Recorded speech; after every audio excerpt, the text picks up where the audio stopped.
It is one most podcasts either skip entirely or turn into something explorative. Trauma as entertainment. I'm not interested in either of those. I'm interested in being honest about what these children are actually carrying, because you cannot understand foster care or respect the people doing it without understanding the weight that walks to the door with every single placement. In U.S. system, which tracks this more rigorously than ours does in Canada, close to 9 in 10 children in foster care have experienced at least one significant trauma event before they ever enter a care.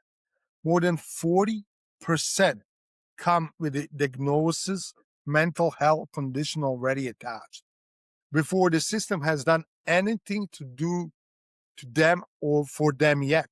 And the most common reason children enter care in the first place is not dramatic version people picture.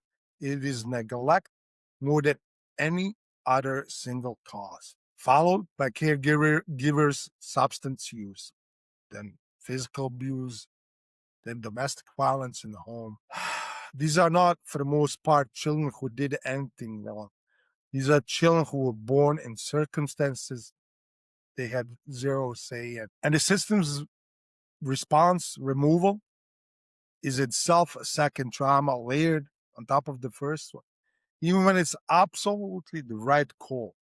That is the part people miss. Just think about this. Even good removal, where you have a social worker, police come in, unnecessary removal, a removal that almost certainly saved the child's life.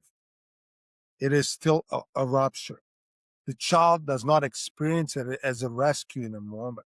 The experience is everything they had been taken away by adults without their consent again. And then they show up at your door. So what that means practically for anyone doing this work is that you are not meeting a blank child. You are meeting a child who has already learned correctly based on every piece of evidence they have so far that adults leave, adults hurt, adults cannot be trusted to stay.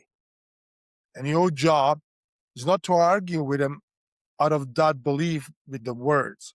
Your job is to be the evidence that proves it wrong, slowly, over time, by showing up exact same way every single day, whether they're easy to love that day or not. I want to be completely humble with you here. I was not a perfect foster parent, not even close. My wife and I made countless mistakes over these 9 years. There were times, situations caught us completely off guard. Times I didn't handle a trigger right way, and the moments where I simply did not comprehend the sheer depth of what these kids were carrying. It is almost impossible for healthy mind to fully grasp the horrors of severe physical abuse, sexual abuse, verbal degradation, and the systematic starvation these children went through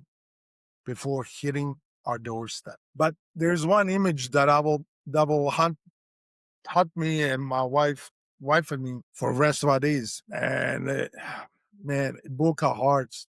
The tears more times than I can count.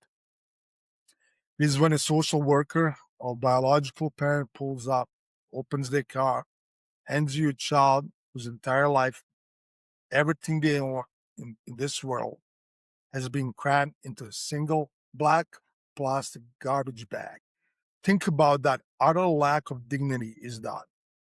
A devastated, silent child standing in your front hallway holding that garbage bag, completely terrified because they have no idea if they're ever going back to place they call home. When you live with that level of trauma, your daily survival mechanics look like completely upside down to the outside world.